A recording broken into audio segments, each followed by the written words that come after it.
と車を乗り継いで私たちは南の海へ。剣と道着をカバンに詰めて鬼ヶ島を望む岬の山門へ。そこで私が出会うのは我が部を支える内女の子。旅先で知る新たな顔も出会いといえば出会いなのかも。相沢康美。ここよりさらに南から来た目的不明の先住者。ちょっと苦手かもしれない。木や右は神よの剣を携えて神ます島へと向かう国威の剣気。かや皿の木に咲く白の中、ひときわ異彩に咲き生える破裂の値椿に見えた。紅白。そして私がたどり着いたよ。互いに惹かれ合うように波に運ばれやってきた少女。何？投げ入れられた6つの小石。波紋が重なりあやをなし、まだ見ぬ絵巻を織り上げる。月の満ち欠け、潮の満ち引き、水面を乱す定めの巡り。瑠璃の都にまどろむ竜にいざなう嵐に私は抗う。無限の波はわだつみの鼓動。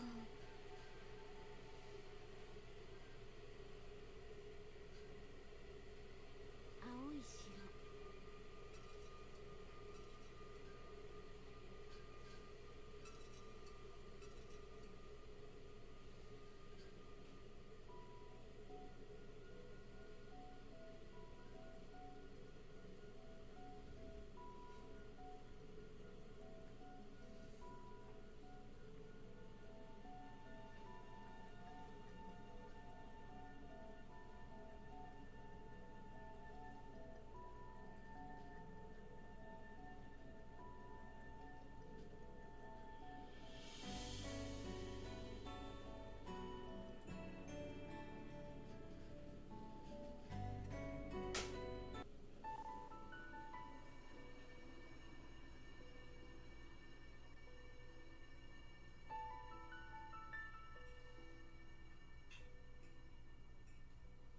随分と前に亡くなった祖母は旅が好きだった。見知らぬ景色、見知らぬ人々、見知らぬ者との出会いが大好きだ。高い天井で育てば背が伸びるというように、世界を広く持つことが人を大きくするのだと。そして高校2年の夏休み、私も遠くへ旅に出る。部活の合宿なのだけれど、これも旅には違いない。青い城。 Good evening, everyone. Oh wait, you probably can't hear me very well, can you? Let me adjust that. One moment.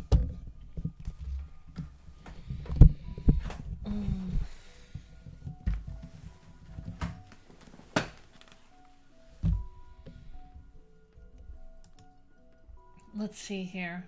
Yes, there we go. Hello, and welcome back to Aoi Shiro. So, we took a week off last week because I had to do some figuring. Part of it was due to the fact that unlocking the seals on different routes is a little bit confusing at times. But then also some of the seals don't actually matter in the way that will affect us, because there are some there's usually only like a couple seals that are necessary for the happy ending, which of course is all we're going for, because we're going to go for the happy ending for both for all the 5 main girls, so that then we can do the grand route. No, don't you start attract mode again. Yeah. But before we go ahead and start, I wanted to let you all know that I decided we would not be doing Kaya's route, partly because it is a bit much for me to undertake like a week's long, possibly full month expedition into you know, just the dating sim route of your adult older cousin who you view as an older sister, it's a bit much. But also because Kaya's route is... Hey, stop that. Kaya's route is extremely repetitive, in my opinion, if you've already played Yasumi and Migiwa's route. And because of the way that the game flows and the fact that you need to have played, I think technically you can get by playing Yasumi's route or Nami's route. Nami's route, of course, is also sealed at the start, so you can't get her good ending from the beginning either. So basically, like, unless you've done some really, really particular things, Kaya's route feels extremely repetitive, and there are some interesting things that change at the end of it, but those are also interesting things that overlap with Kohaku's route. And I don't want to necessarily steal that from Kohaku, who may be one of my favorite characters in this. So I'm going to show you the only important things about Kaya's route. And then I'll tell you the only important things that we discovered. The interesting thing about Kaya's route having some overlap with Kohaku's route is that you actually have to play through Kaya's route to unlock part of Kohaku's route, which is what I did earlier leading up to tonight, so so that we can start. So at one point, Kaya, of course, has the sword with the power, and Kaya leaves it in Shoko's care, and then Syouko can get curious and touch the sword, and if she gets curious and touches the sword, she sees an image, like a vision of a past life that might be her past life, and like from definitely extremely, extremely long ago, maybe about 800 years ago, in which she is a child, and there's an old grandmotherly type nun who's holding a replica of the sword, and she's got the real sword, and then there's like two warriors who are fully clad in armor, and they're all talking about how they're about to hand this child who Shoko's seeing the dream, or the vision as, over to an Oni, who's some sort of Oni woman who promises to, I guess, take her away far from another scheming Oni who is like the Oni king from the legend that we saw in the opening scroll. There's some other things that happen there.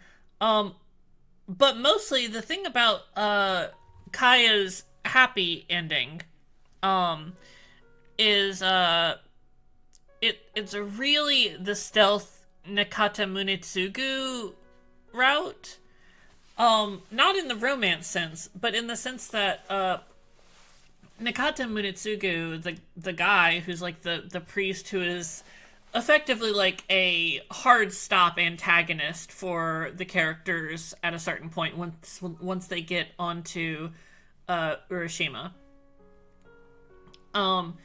He actually becomes like the hero of Kaya's happy route, because Kaya fights him and defeats him by knocking him out with the scabbard of her sword at one point. But other than that, Munetsugu just like does a bunch of badass old man sword fighting, and cuts off someone's arm, and then decides to seal the gate himself by walking right into it. And then he drops a strange line that implies that Nami... So we learned in Yasumi's route that Nami seems to be Yasuhime. That, you know, like immortal Yasuhime, who the Nakata family has been draining of blood eternally for all this time. Nakata also refers to her as his eldest daughter. Which I might have just misheard because I was going quickly, but, you know, there's always more time for things like that to get all twisted, and I did not remember that detail, so maybe that is a new discovery, or maybe it's just something that I misheard. Anyway, you can see here that we've got all of the CGs split up by character, which is really handy. You can even see all of the Yukai CGs, but there sadly aren't too many of them for people who want that Yukai fan service. The other CGs are the cool ones. So this is the compilation of Kaya defeating Nikata, which is, I think, a very cool pose. Kaya's got some it's some very, very like action CG. And then Kaya's got some others that we don't need to go and focus on in too much detail. But let's remember, hold on, get back down here. Let's remember how good it was when this happened in Migiwa's route. And that's all for Kaya. So, without further ado, let's go ahead and get started with Kohaku's route. I have prepared for us a save file that is starting on Kohaku's route, because if we were to look at the flowchart, we would see that functionally the start of Kohaku's route is identical to the start of Migiwa's route, and again, we've already covered that. So, we are going to just keep on going here, and in fact, there will be a couple things that are retread early on, but it's been a while since, you know, we just did Yasumi's route before. Using my stomach muscles and arm to prop myself up, I looked across the room. Looking at the futons, none of them were flat and empty. In other words, I was the first one to wake up. All of their sleeping postures were good, and I was reminded that Seijo was full of proper young ladies. I took a deep breath, filling my still hazy head and body with oxygen, and then I thought of today's schedule. In the morning, that was the time we'd appointed for us to prepare breakfast, and the rest of us would go on a morning run. After that, we'd eat breakfast, take a break, have morning practice, but normal teams would wear jerseys, but since we were the kendo team, I left the futon and went to my luggage by the wall and prepared my familiar dogi. Because of the excitement from last night, I was thinking about letting everyone sleep a little later, but the sun would get higher, heating the earth, and the radiant heat would warm the atmosphere, making it far too hot to run. And remember, what she's referring to from last night is that they found Nami, and of course in Kohaku's route, you've got the experience where Shoko was looking for Migiwa late at night and found Kohaku in the Sal forest, and then went down to the ocean and found Migiwa fishing there. Morning is the best time to run in the summer.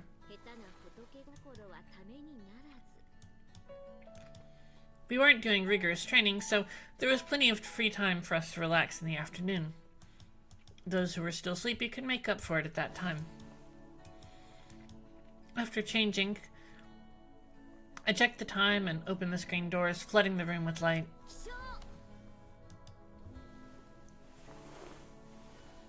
The monk probably rang that bell. The sound of the bells ringing and my shout reverberated through the room together. At the same time, cell phone alarms went off across the room. The calm morning had ended. People stirred, rubbing their sleepy eyes, and leapt up from their futons. Hi, Momoko. She probably didn't have any relatives with low blood pressure because she was full of energy already.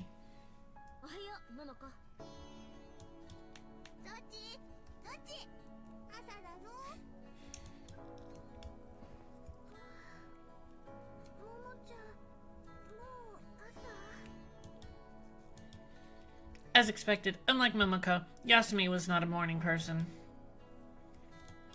Maybe it was too expected, so it caught me off guard. What was I smiling for? It was hard to stop myself. おはようございます。翔子さん。おはよう。あやしろも朝弱かったっけ？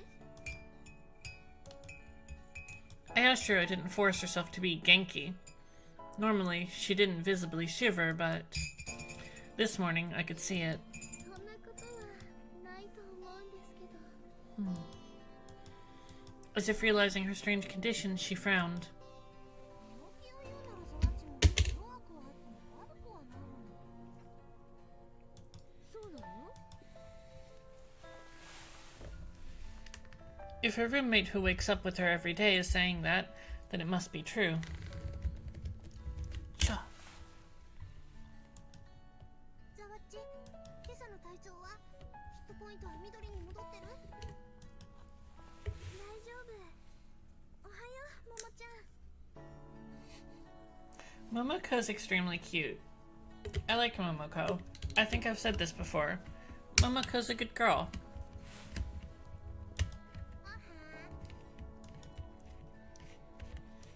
As if missing the warmth of the bed, she reluctantly dragged herself up from her futon. 翔子先輩とあやしろ先輩はおはようございます。おはようございます。なんだか体調いまいちみたいね。 Yasumi and I asked Shiro both. 二人揃ってどうしたの？それが少し体がだるくて。休みも？大丈夫です。 I looked at her to see if she was telling the truth. If I left her alone, she'd push herself too hard, so I needed to stop her now. Her eyes and mouth told me. They were like words, and looking into the depths of her eyes, I could tell she was lying. Yasumi averted her eyes. The color of her face was also a bit pale. 少し赤いわよ。ないですないです。大丈夫です。これぐらいは平熱ですから。そう？ If she herself insisted, then there's no helping it. Since she's had a weak body for a long time, she should understand it best. Since there was nothing else to follow up on, I did what I could. あやしろの方はどうなの？さすがに寝つくほど具合が悪いわけじゃないんですけど。けど？何か心は…それが大変言いにくいことなんですけど。 In a slightly hesitant voice, Ayashiro started. 幽霊っていると思います？ Is what she said. 夕べの騒ぎの後、私はすぐに寝ついてしまい、それからどれぐらい経ってからのことかはわからないんですが、まだ暗いうちだったと思うんですけど、変な感じがして目が覚めたんです。そうしたら、体の上に誰かが乗っていたというか。いたずらの可能性は？それはないと思います。実際に重さを感じたわけじゃないですし、天井とか透けて見えてた気がしますし。 She explained what had happened to her. 髪の長い女の子の幽霊。幽霊ですか。幽霊。ホサ先輩はそういうの信じない派ですか？今まであんまり縁がなかったから。 If I didn't believe in them at all, I wouldn't be scared, so I didn't think I was particularly in that category. But still, a ghost girl with long hair. Whether I believed it or not, I was entirely without a clue as to who it might be. And of course, we know that it's Yasumi. 怪しい。But, we're going to blame Kohaku, because we're on Kohaku's route. The person I met in the Sala Forest last night. That person who suddenly disappeared, leaving behind only a flash of yellow light. That person's white hair tied up high. If let down, would also be rather long, wouldn't it? 翔子先輩？え？どうしたんですか？まさか犯人の目星がついたとか？そんなわけじゃ。Why did I act surprised, as if they were accusing me of being the culprit? I suddenly blushed and put the palm of my hand up to my face to cool it and hide.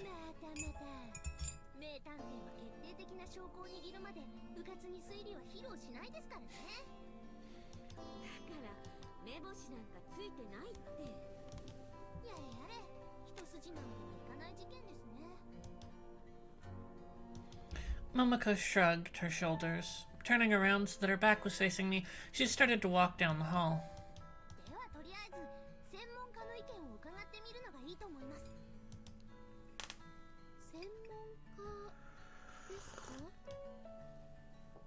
Did such a person exist? In the past, people believed in kami and kotodama. Now, though, there were people like Aoi-sensei who were familiar with these sorts of things. Standing in front of the sliding door, Momoko cocked her head at us and once again shrugged.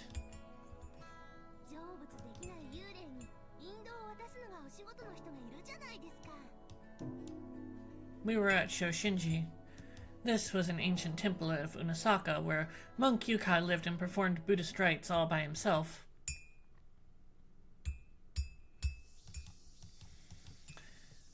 Yes. Unfortunately, we are going to skip this next part because, if you may remember, this is the part about whether or not we should go home because it might storm. But, you know, based on this bit of information,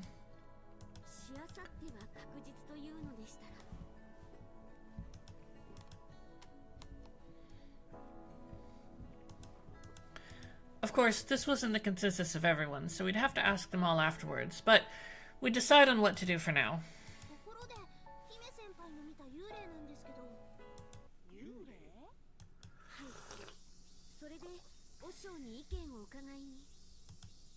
We explained the situation to Yukai.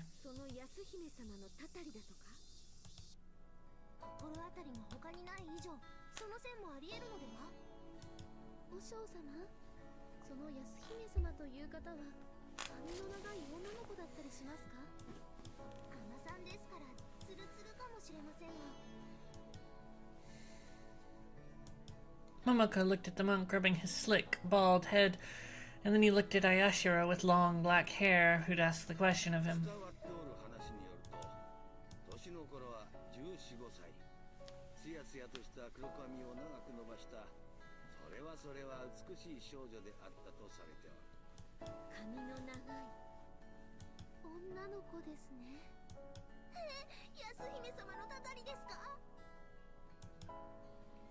I thought that if there really was a curse, it should have hit me, being the one that went into the Sala Forest and met the Tsubaki spirit.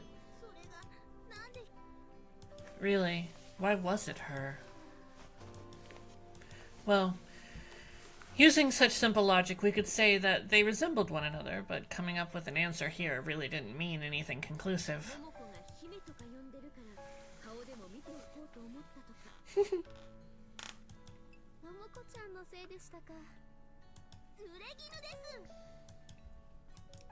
Though it really was nothing more than an unjust accusation, Momoko didn't flinch or get discouraged.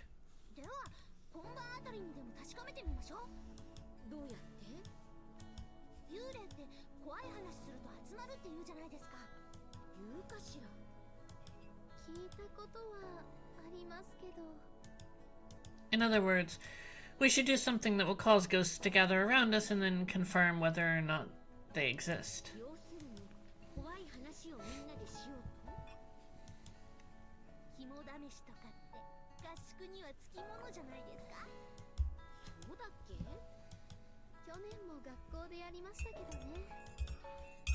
At last year's camp, we had to go and come back to a room in the old school building on campus. Because of the senpai's traps, it was pretty harsh, but...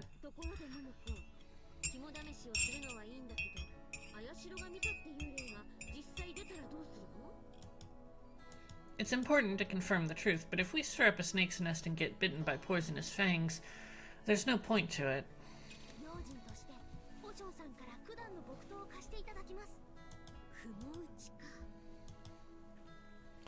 If it really were a true, miraculous sword, then you might be reassured when facing a ghost, I suppose.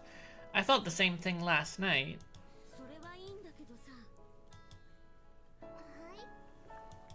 し幽霊が安姫様だったら木刀の霊剣って通じないんじゃない？ It seems she'd forgotten about that. Momoko made a gesture indicating that she was leaving the point aside for now. Clenching her fist, she made a fervent announcement.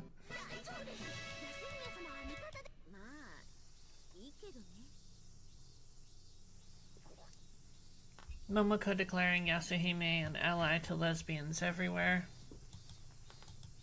Though if Yasuhime-sama were an ally, then there'd be no reason at all to verify the curse. Yasumi and Ayashiro, who weren't feeling well, were put in charge of making breakfast while the rest of us did morning exercises.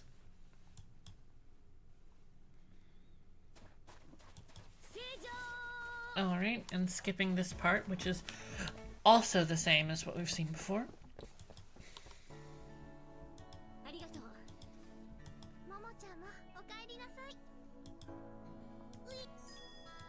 After taking the towel from Yasumi and wiping away the sweat, she lifted her face as if she forgot to ask something important. She sidled up next to Yasumi.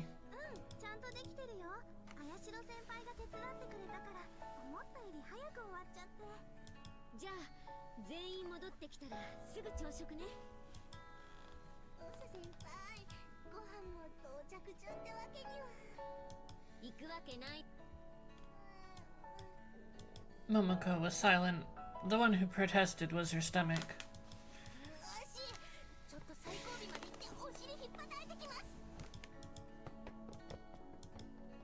She turned around, went past the courtyard gate, and disappeared down the stairs. Genki.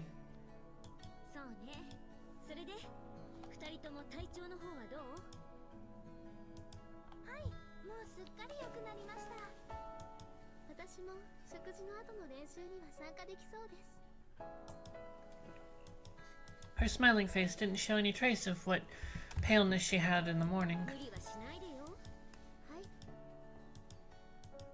If these two were okay. I didn't know her name or origin, so I could only refer to her as that girl, the one who washed up on the beach last night.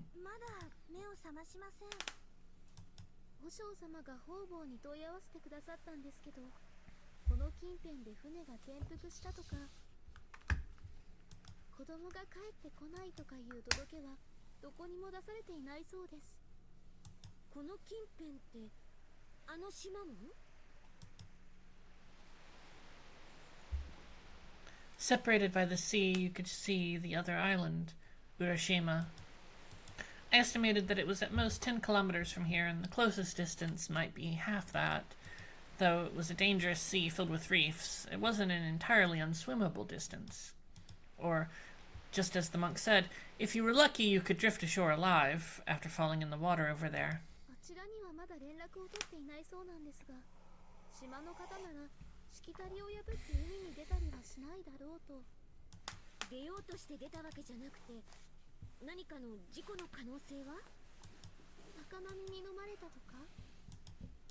I nodded in agreement and urged her to continue.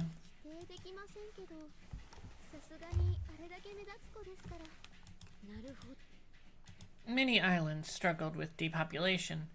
Urashima's no different and shouldn't have a very large populace on it. If such a beautiful girl lived there, rumors should have at least reached this far.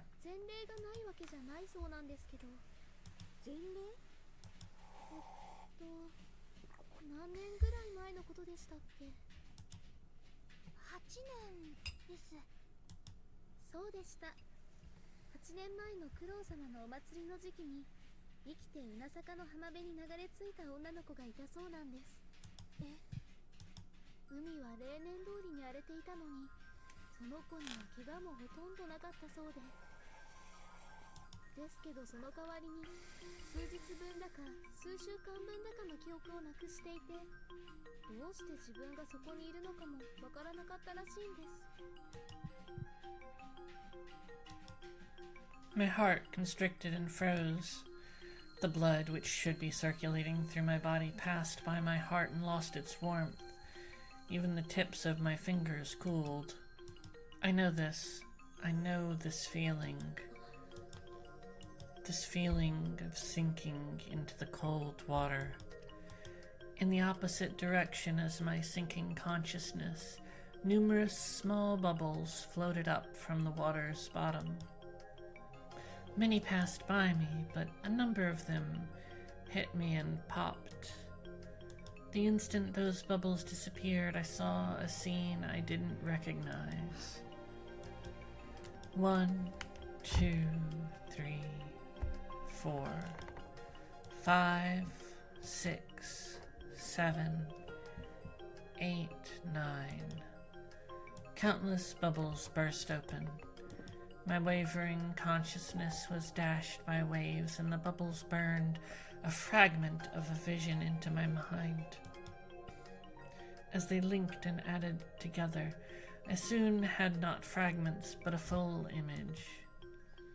That was something I shouldn't know. No, it was sunk in the deep sea of my memory, and something that I should remember. Shouko-san?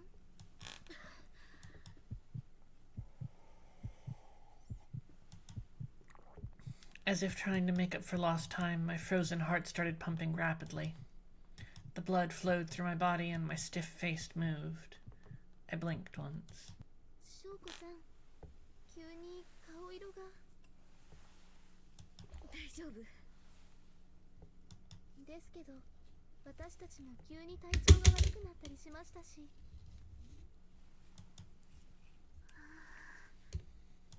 本当に大丈夫だから。My still quivering lips somehow managed to form words. Like the saying that sickness starts from the spirit, the reason for my complexion was due to a matter of the heart. I took a deep breath. I'm okay. I could do something about this. So, I was fine. I wasn't closed off.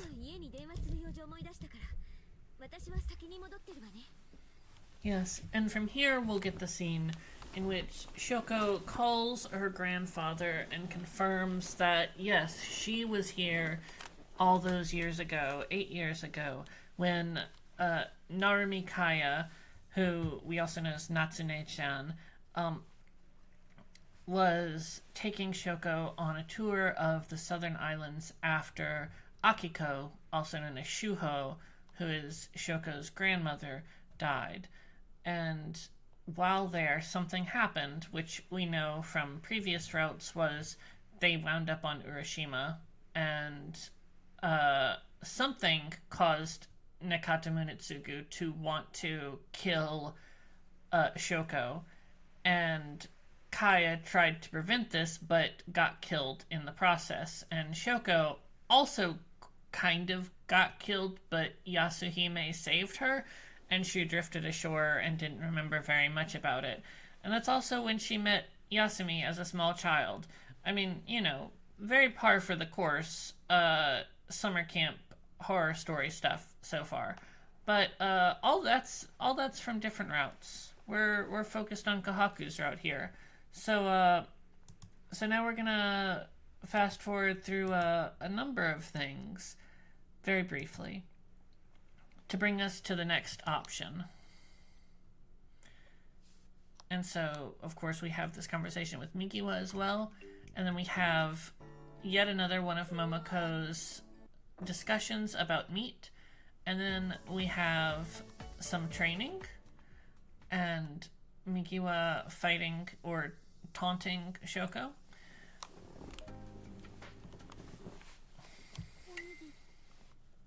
And then Momoko once again having a grievous lament about the state of lunch, I believe this time, having no meat.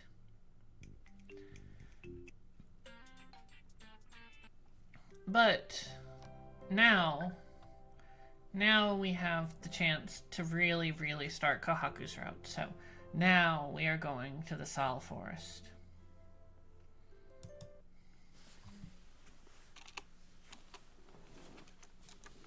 I decided to go to that place during my free time, to the Sal Forest where the Tokusaki no Tsubaki bloomed. I'll go to that place where I met that person last night, and if that doesn't work, I'll go even further to make sure of the true nature of the mysterious feeling which had filled my heart, of the true nature of the inexplicable tears that poured from my eyes after I saw her. Those tears didn't belong to me, but they were also surely something very important to me. 7 or 8 years ago, I'd had an accident in the rough seas during Kurosama's festival and was miraculously saved somehow. It said that a one-eyed, white-haired onmyoji spread the faith of Kurosama, so maybe there's a connection to my accident 8 years ago at Kurosama's festival. That's why I think I'll go to the Sal Forest, where the Tokusaki no Tsubaki blooms. And Migiwa, just staring, discontented. After the meal, I said goodbye to Aoi-sensei and Yasumi, who'd gone shopping, and then headed towards the Sal Forest myself. Momoko also stayed behind in order to prepare for tonight, and left the menu entirely up to Yasumi. So, strange things did happen. I thought of this and that as I proceeded into the forest. Today was the second day of our training camp. Of course, beneath the sunny sky, it was our first set of free time. It was also my first time entering this forest during the daylight. Decorated with fully blooming flowers, the Sal Forest was impressive and beautiful. The green canopy above me thinned the sunlight, and the vegetation filtered out the salty air, changing it to a refreshing breeze.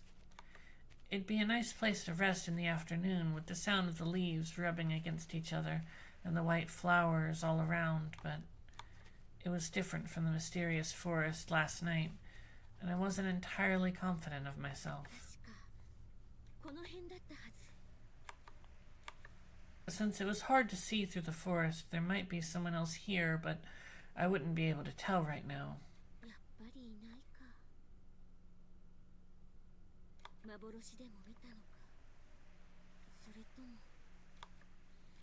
If the spirit was born from the Tokusaki no Tsubaki and used the moon for sustenance, it wouldn't appear in broad daylight. If that were the case, there'd be no point in me wandering around here during the day. But let's go deeper. Still, I thought about proceeding further. That's what I decided. I was thinking that if I couldn't find that person, I could at least lay my eyes on the Tokusaki no Tsubaki. I went into the Sal Forest. I continued past the white flowers and green arches that decorated the place. I reached that place at the end of the path where I walked. A place filled with brilliant sunlight. As if avoiding it, the sal trees surrounding the area gathered a little distance away. There was only one tree in the clearing here.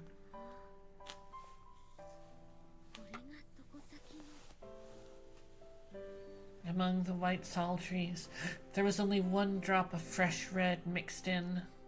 The fresh look of the flowers reminded me of a crimson eye floating among white skin. The flowers, which were scattered by the wind, crashed against me. I wondered how long I stayed there pondering. I wondered if I'd been captivated by something inhuman. I looked at the Tokusaki no Tsubaki and had a sense of deja vu. With this, we'll finally be on Kohaku's route. I had a strange feeling of deja vu, different from the bright sunlight of spring. The strong sunlight in the south shone on those red flowers, the brilliant red color that dazzled my eyes.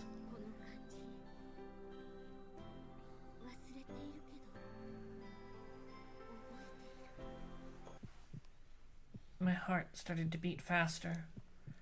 I should have forgotten, but this felt different from the memory brought up by seeing that person.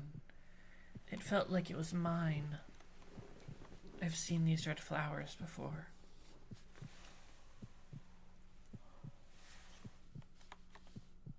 花の色が赤いのよ。命を宿す血の色の赤。 I knew about these red flowers. My heart violently throbbed and a large amount of blood rushed to my head. What I saw in front of me was stained in white and red. As my head felt heavier, my feet grew lighter. It was as if my center of balance was off, causing me to sway. The back of my eyes throbbed painfully, and without thinking, I covered my eye with my hand. And perhaps the strong light through the red tsubaki caused a halation, because a gritty red noise ran through my head. A picture floated up from within that noise. A red, gritty picture emerged of a young me crying while someone patted my head. Even distorted by the gritty noise, I could tell who this was. The person petting my head was Natsune-san. Scatter. The red image crumbled once again. The red tsubaki were blossoming.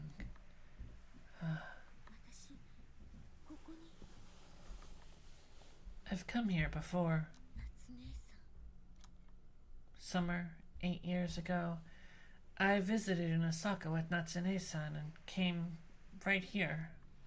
I had felt a stronger wind than what was blowing now, and back then the smell of the tide was stronger as well. A few meters past the salt trees, beyond the Tokisaki no Tsubaki, the trees cleared to open sky, and below was the ocean. It was the cliff that faced in the direction of Urashima. I could look over that ocean where 8 years ago I miraculously survived, and where 8 years ago Natsune-san was lost. Reefs dotted up from the ocean between Unosaka and Urashima.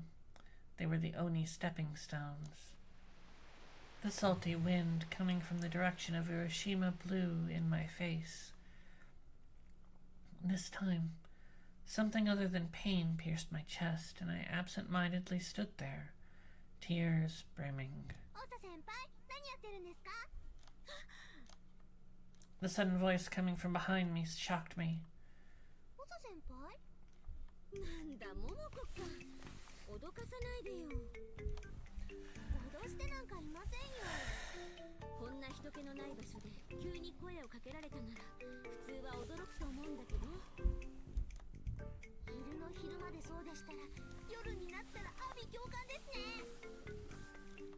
Momoko snickered and gave a disturbing smile. She is, of course, my perfect daughter.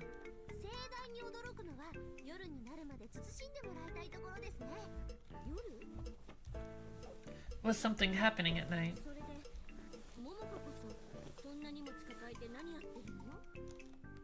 She had a variety of small and large items along with her. The most noticeable was a large trowel like those used to shovel snow. Was she going to dig for buried treasure?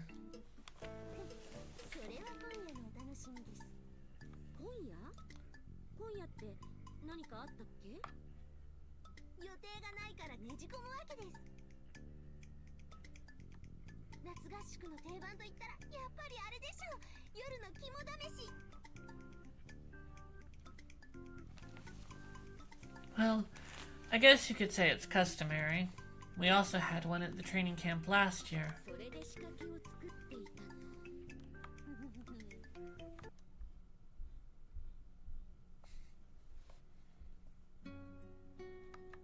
When I returned to Shoshinji, Yasumi had already returned as well and was relaxing with Ayashiro and the others in the room.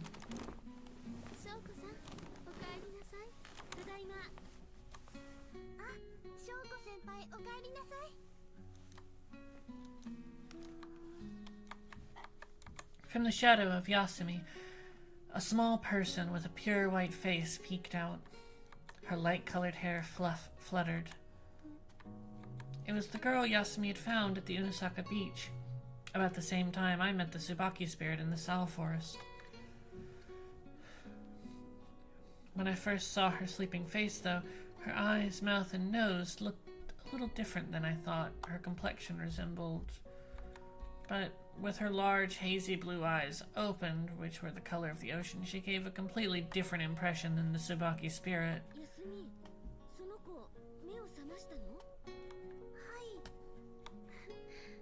ちょっと前に目を覚ましたんですよ。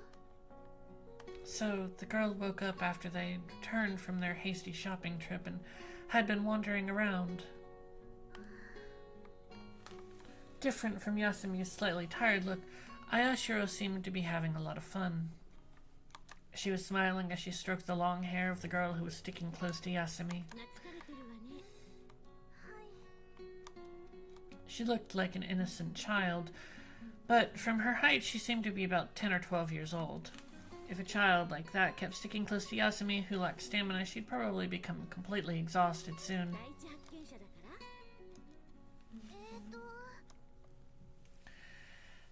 It was what happened in nature when a chick recognizes the first thing it sees as its parent. I think it's called imprinting. Mother and child? Yasumi also had slightly wavy hair, and her large, round, winsome eyes and facial features resembled that girl's somewhat. She resembled her more than that person who reminded me of Red Tsubaki. I knew it would be tough on Yasumi, but she'd have to act as that child's mother until her guardian was found. She didn't seem to possess anything that could be used to identify her, but now that she's woken up at least.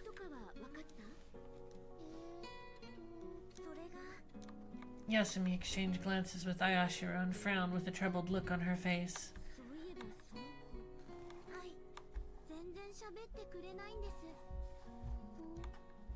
Her name and her origin were both unknown. The girl was still full of mysteries, except that now she was awake. We decided to give her the temporary name of Nami.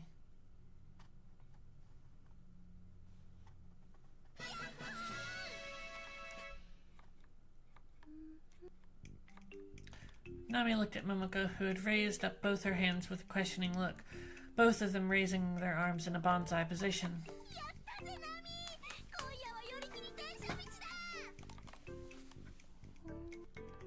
Nami had a quizzical look on her face as Momoko clapped both of her hands together. Alright, we are skipping this scene as well, but I just like to see Momoko's enthusiasm. Alright, and as we remember from that, there was a quick exchange, but then we get into the ghost story.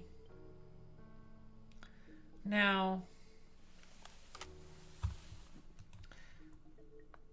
I love this ghost story, and this is maybe one of my favorite parts of the game, but it is unfortunately the same ghost story, almost to the letter, I believe, as we saw previously. So, unfortunately, again, we're going to skip it, but I am going to summarize it briefly, in that, if we remember, in the main hall of the temple, over which the image of Bishamonten looks down with this oppressive gaze, as narrator Syouko is mentioning, Migiwa tells a story about a ghost of some sort that uses thin hair to sort of like stab people and drink their blood, and there's a lot of things together sewn and woven into there about like the nature of different legends and spirits, and what blood drinking types of yokai or ghosts or other evil spirits might be also conflated with or tied to either seagoing spirits or things that are like ox or bull demons. And so those are the main takeaways that we'll keep in mind as we go through. Yes.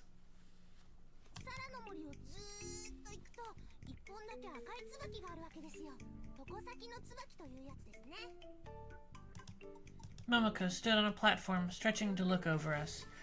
She pointed to a road that went from the side towards the back of the temple.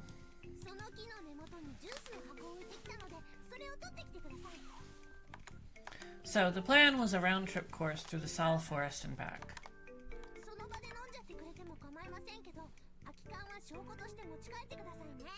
途中にゴミ箱ありませんから、捨てられる場所なんてどこにもありませんがね。聞いた？ゴミは出さずに持ち帰ること。それで桃子、缶を持ち帰れなかった人は一体どうなるのかしらね。それは後ほどしかるべき罰ゲームなどを用意しようと思ってますが、今のところは未定です。だって。 Since Momoko was still a first-year student, whatever she decided, she'd be probably more lenient than the people who planned last year's test of courage. 同じジュースを買ってくれば怖い思いをしなくても合格ですよね。 Ayashiro was subject to an embarrassing time at last year's punishment game and came up with this cunning suggestion. However, 近くのコンビニエンスストアとかこの近辺にはありません。 Momoko dealt with Ayashiro's suggestion in a leisurely manner. It seems she'd already researched. She thumped her small chest. ちなみに周辺5キロの自販機には同じ銘柄のものは売ってないことを報告しておきます。自動販売機の数自体少ないからね。駅前並みにあったとしてもまず売ってないと思いますが。はい、これが見本です。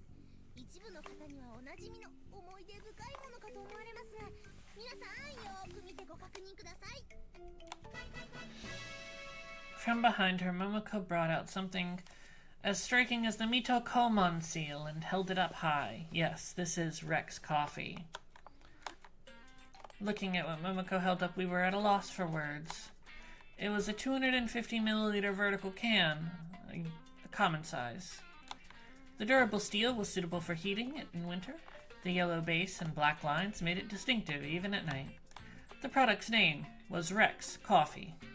It used plenty of condensed milk, and instead of milk, therefore proclaimed itself the taste of a king. The design was said to be derived from the fur of the most fearsome carnivore mammal of the cat family. Beware of danger, don't come near here. Though it might bring to mind the warning signs at a construction site instead. I've heard they were increasing their range of sales, but it was still a pretty regional item limited to Western Japan, or at least I thought. Like Momoko said, this item shouldn't be sold in Unosaka, so why was it here?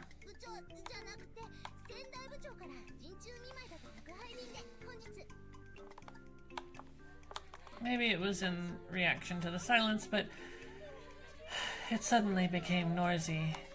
Of course, the topic was the person who sent the gifts over for the troops.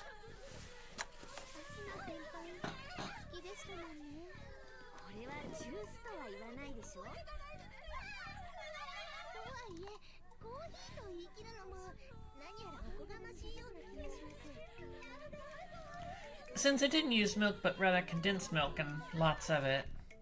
Now, no matter how much Senpai believed in eating sweet things when one's tired, as coffee this was way too sweet. It wasn't really coffee-flavored milk, but coffee-flavored condensed milk, and that's what was in the can. It had quite a bit of calories. That was only at first, after I was recommended it to just try it and see, it tastes good. And then Momoko continued with her preliminary explanations.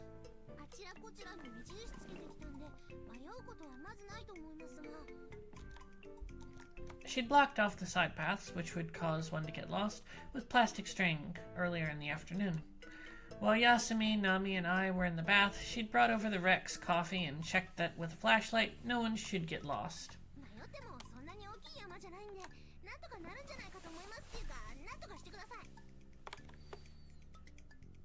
With that, the preliminary explanation was over, and it was finally time to divide up into pairs. At the test of courage at last year's camp, we had to face it by ourselves by going one by one. But, for one thing, since we were using our wooden sword talisman in place of a baton, going one by one would take far too long. And two, though this was part of the temple, it wasn't fenced off like the school grounds, so we shouldn't let girls walk around alone. Hello, Trundle. Trundle is scratching her post nearby. And finally, there were going to be girls that would be too scared to continue alone. Well, there's some that think the proper way to do Test of Courage is in pairs anyhow.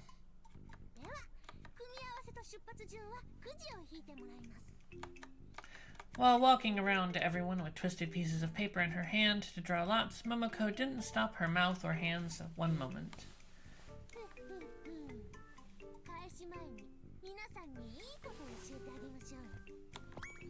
She shot the hand that wasn't holding the paper lots straight into the air.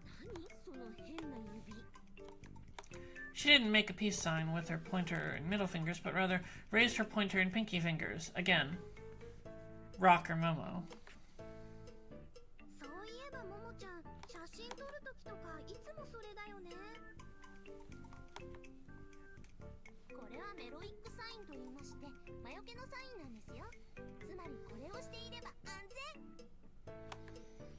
In Italy, it seemed to be used as a sign to ward off evil. In Momoko's version, she also stuck out her thumb, but according to ancient custom in Japan, only 2 fingers were used.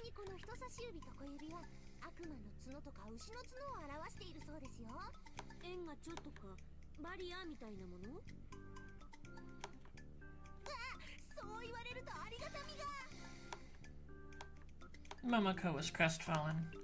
Also, it was a little weird for a person in a civilized society to make a sign to ward off evil when getting their picture taken. When pictures were first invented, some thought that taking one would steal your soul, though. Perhaps someone who didn't even know that the Tokugawa shogunate had ended would also be surprised by the taking of pictures. It seemed to be my turn to draw a lot from the ones in Momoko's hand. In the hand Momoko was gripping, there were only a few paper strings left. There's a saying that fortune remains in the leftovers, but...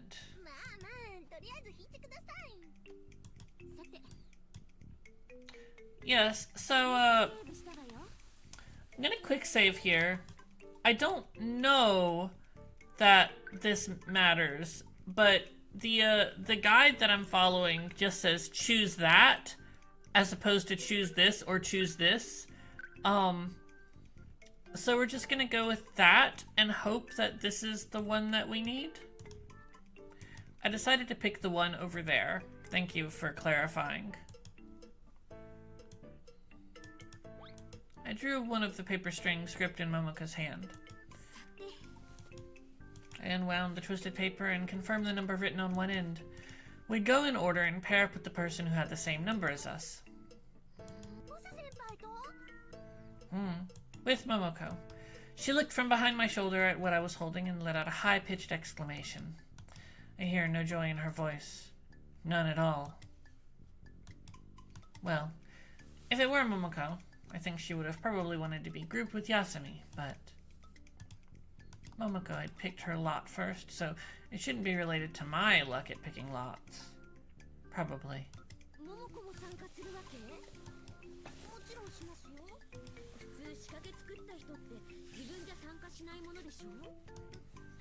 Last year, Asuna-senpai, who laid the traps, had been running around taking pictures of the scared faces of the students.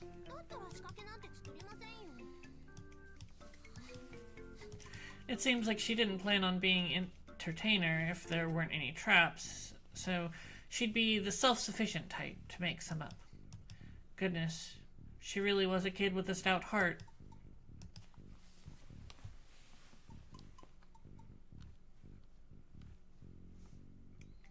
And the traps that Momoko had made were rather effective. After all, the person who laid them was herself this surprised.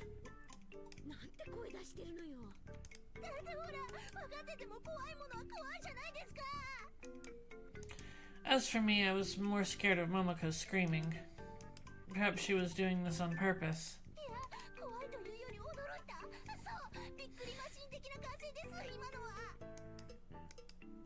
It seems she really was scared. I mean, she really was surprised.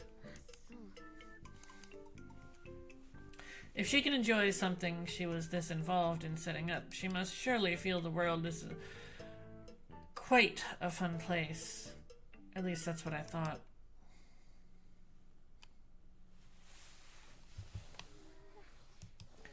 According to the rumors going around by cell phone, some saw a large monkey or 2 red spirits.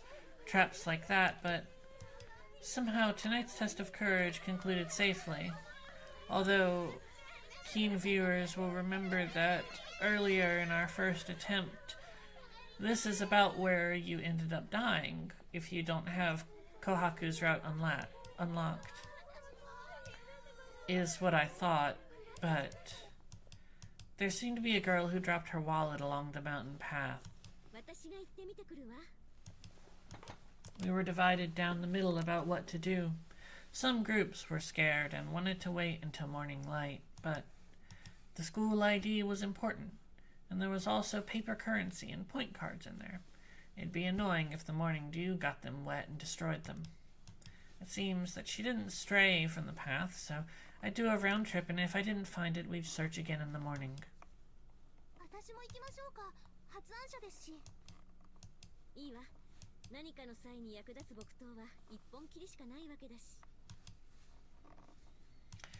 If it were Momoko, she probably wouldn't slow me down, though. And also, it was a good time right now. Perhaps if I went alone, that person might appear, is what I was also thinking.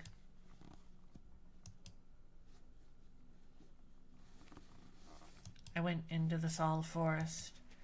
My right hand held the flashlight while my left held Kumochi as I quickly made my way deeper in. I had passed by yesterday, and I'd just passed by again right now. I'd been on this path a number of times already. It was a road I already knew about, so I didn't have any feelings of déjà vu. As I lit the path at my feet with the flashlight and prioritized avoiding Momoko's traps, I looked for any sign of a dropped wallet. Dropping a wallet in a situation like this might be more due to carelessness than fear, but no. Perhaps she had dropped her wallet because she'd been scared and was surprised by Momoko's traps. The wallet I was searching for was white. I thought that would make it easier to spot than black or brown, but the Sal flowers were beneath my feet. There were so many, as if they wanted to bury the ground. Different from the courtyard that we'd swept clean, here in the Sal forest no one tended the grounds and the flowers piled up. The white flowers that covered the forest floor had probably been on the branches until today or yesterday afternoon. Since so many flowers had blossomed, just as many have fallen down. The color of the flowers from the twin Sal trees indicated that the prosperous must decay. At the same time as when I felt a deep feeling of inevitable change. It was the same time as when I realized that finding a white wallet buried among the white flowers would be no easy task. The trees of the forest rustled. I wondered if it was one of Momoko's traps. Though I didn't remember stepping on a string attached to a noisemaker. There was something within the dark space where I heard that sound. Beneath the shadows of the far-off Sal trees, there was something in the shape of a person. In the dark, the height of the shadow looked to be smaller than the height of my waist. Not even Nami was so short. It looked something like a wild monkey in that general class of beings, but more than a monkey, it seemed like the head of that humanoid shadow had 2 protrusions which resembled the horns of an oni. What looked like horns were actually long, sharp ears, and it looked like a person, like a monkey, and also a mixture of those 2 things. Whether it was due to the reflection from the flashlight or whether they shined on their own, those large eyes glowed red. Like moths drawn to a flame, they approached me. Just like jumping fleas, they hopped my way.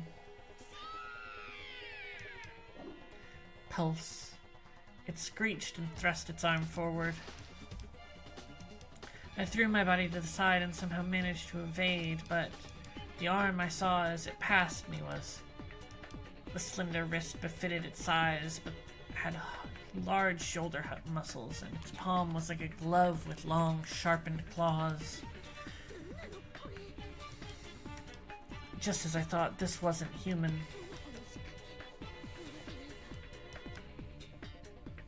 The shadow, which landed with a thud, moved like a simian creature as it corrected itself to face me. The light shined off of the string of drool dripping down from its fangs.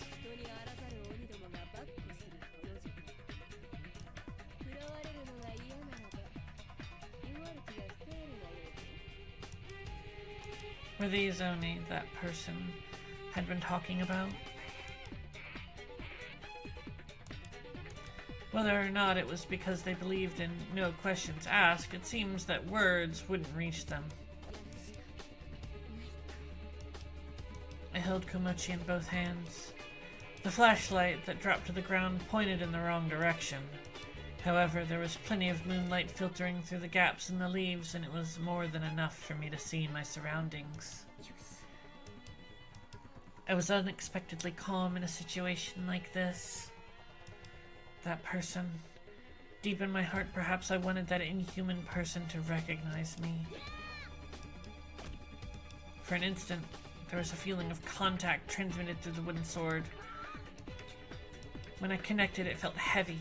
It was different than the feeling of hitting armor with a bamboo sword. And then I passed through.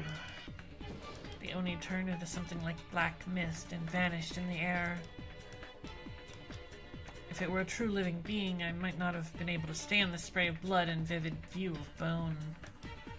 The moment I defeated it, the weight of the wooden sword felt as if it increased.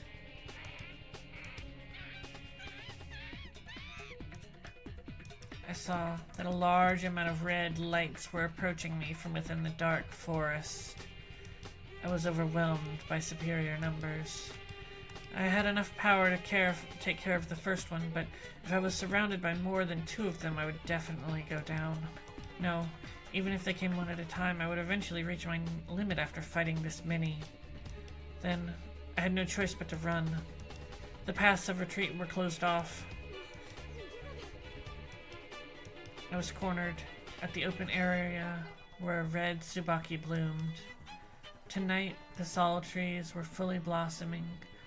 Perhaps hesitant of the flowers, they circled around me at a distance. Perhaps the dark places created by leaves blocking the moonlight were jealous of the white and red flowers as they imitated them. In the darkness, I was encircled by glittering red. Being pushed forward by the successive red lights, they moved forward while the boundary between red and white blurred. The circle shrunk.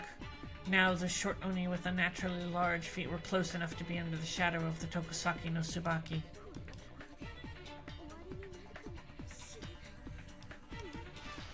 My shoulders rose as I continued breathing. My back was the only thing I didn't expose as I pressed up against the Tokusaki no Tsubaki. My heart beat wildly, as if it were kicking me from within, creating a strange, piercing sensation inside my chest. For a moment, the red color that washed in front of my eyes was... My vision darkened. Was it due to these flower petals? The color of the flowers stained my vision. There was a time when the two of us had seen something like this. I wondered if these were Sol Mato, the circle of lanterns that one sees when one is about to die. Time froze, and it seemed as if all movement had stopped. Memories that belonged to me turned into countless bubbles and floated upward. Someone taller stood in front, protecting me. Memories that didn't belong to me then turned into bubbles and floated up. Someone taller stood in front of me, protecting me. She wore dazzling red clothes. She swung the sword in her hand, cutting down the Oni one by one. The piercing scream that reached my ears, which accompanied the soundless picture, drew back my consciousness. The world became tinged with color. However, the picture hadn't changed much. I wondered if my consciousness was still in the boundary between dreams and reality. There was something different about this person and the one in the colorless memory, but I couldn't point out what it was.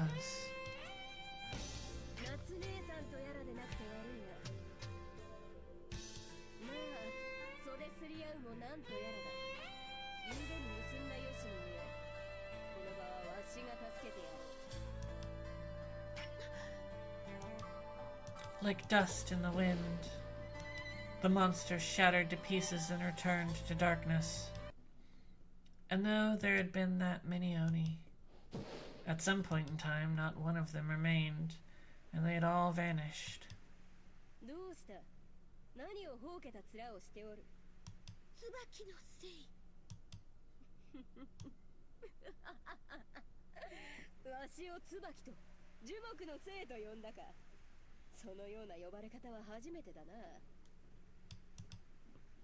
She didn't seem to be a Tsubaki spirit.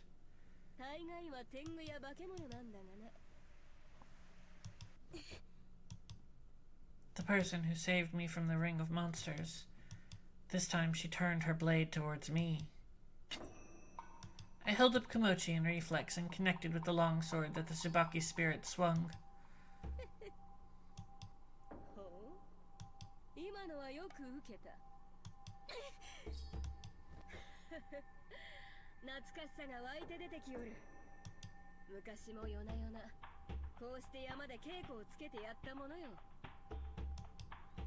Training? Looking closely, I saw that she had reversed the blade of her sword.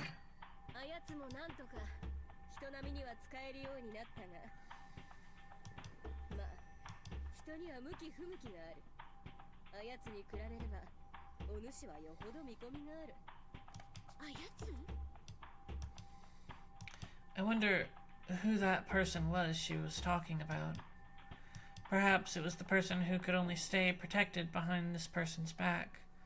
The me in that dream.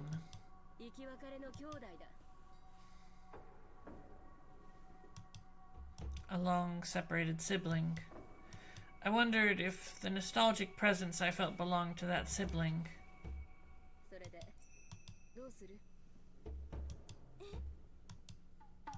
The Tsubaki spirit withdrew her sword and asked me.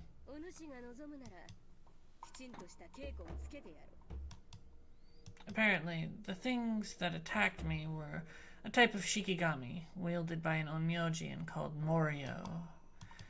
Each one by itself wasn't that strong, so if I trained a bit, I would be able to defeat them without much trouble, or at least she said so.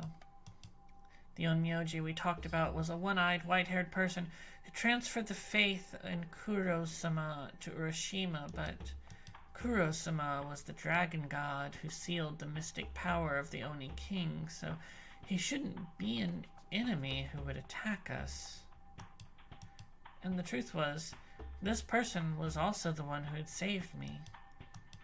Within the memories that didn't belong to me, this person, called the Tengu, had also continually cut and cut and cut down those Oni.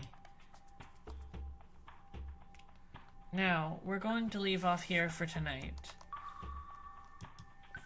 Partly also because I'm an extremely sleepy, eepy girl. And next time, we will continue on Kohaku's route and learn more about why Syouko has memories of the past and what connection there might be between her previous incarnation, or maybe just these memories she obtained somehow, and Kohaku. And also perhaps the connection between Kohaku and Nami, as we saw a glimpse of that in Yasumi's route. So, unfortunately, this week we didn't exactly reset the Yuri Vampirism counter or the taxonomy info dump counter. Now, in theory, I could have reset it twice because it did happen. Both of those things happened twice in Kaya's route, but we're not going to count things that don't happen on stream. So, until next week, thank you all for joining me, and I will see you again. Good night.